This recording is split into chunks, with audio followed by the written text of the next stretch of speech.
সনাতন হিন্দু ধর্মে দেবদেবীগণের পূজা করার সময় প্রতিমার সামনে ঘট ব্যবহার করা হয় কেন?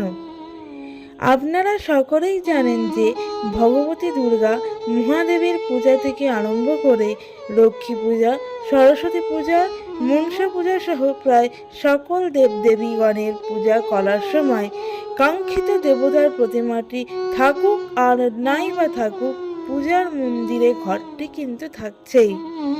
আসলে যে কোনো পূজা করার সময় ঘট কিন্তু স্থাপন করতে হয়, এটি সনাতন হিন্দু ধর্মশাস্ত্রের বিধান। প্রকৃতপক্ষে এই ঘট কিন্তু কোনো দেবী বা দেবতার প্রতিমা নয়, এই ঘট হলো ভগবানের নিরাকার অবস্থার প্রতীক।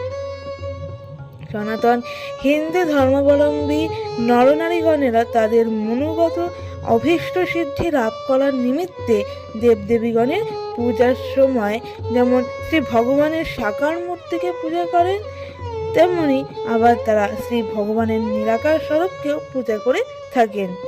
অতঃ কারণে কিন্তু ঘট স্থাপন সকল পুজোতেই একান্ত আবশ্যক। ঘট স্থাপন ছাড়া কিন্তু পূজা একেবারেই অসম্পূর্ণ বলে মনে করা হয়। তাই প্রায় সব পুজোতেই কিন্তু ঘট স্থাপন অবশ্যই করতে হয়। ঘট স্থাপন করতে আসলে অনেক উপাদান ব্যবহার করা হয়, যেমন পঞ্চশস্য, পঞ্চপুরী, পঞ্চপল্লব, পঞ্চরত্ন, সিন্দুর, শুদ্ধ জল, মাটি, বোটাসহ নারিকেল, গামছা ও কাপড়, কাণ্ডকাঠি অর্থাৎ তীরকাঠি ইত্যাদি। আসলে কিন্তু এই ঘট আমাদের মানব দেহের প্রতিরূপ। যে কোনো দেবদেবীগণের পূজা করার সময় কিন্তু পঞ্চগুড়ি দিয়ে পিঠ তৈরি করা হয়।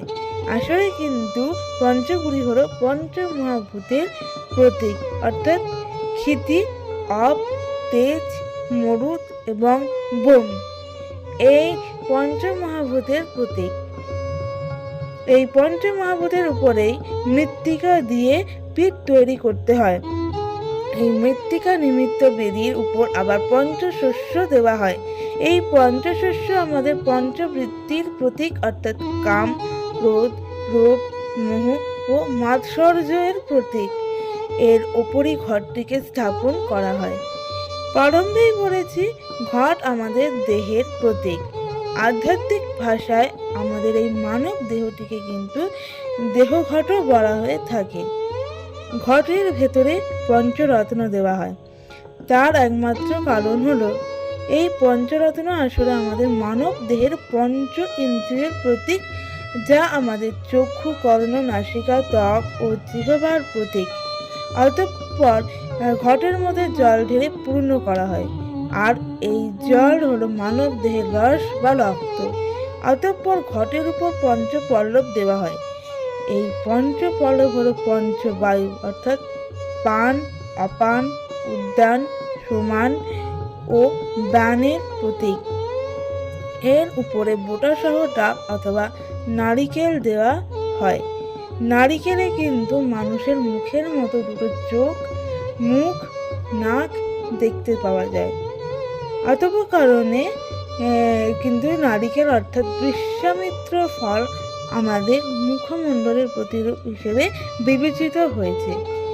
মস্তক থাকলে তাতে আচ্ছাদন দিতেই হয়, তাই নারিকেলের উপর গামছা অথবা বস্ত্রও দেওয়া হয়। ঘট স্থাপন করার পর চারদিক যেই চারটি তীর কাঠি অর্থাৎ কাণ্ডকাঠি দেওয়া হয়, তা হলো আমাদের চারটি পবিত্র বেদের প্রতীক। জয় হোক সনাতন হিন্দু ধর্মাবলম্বী গণের।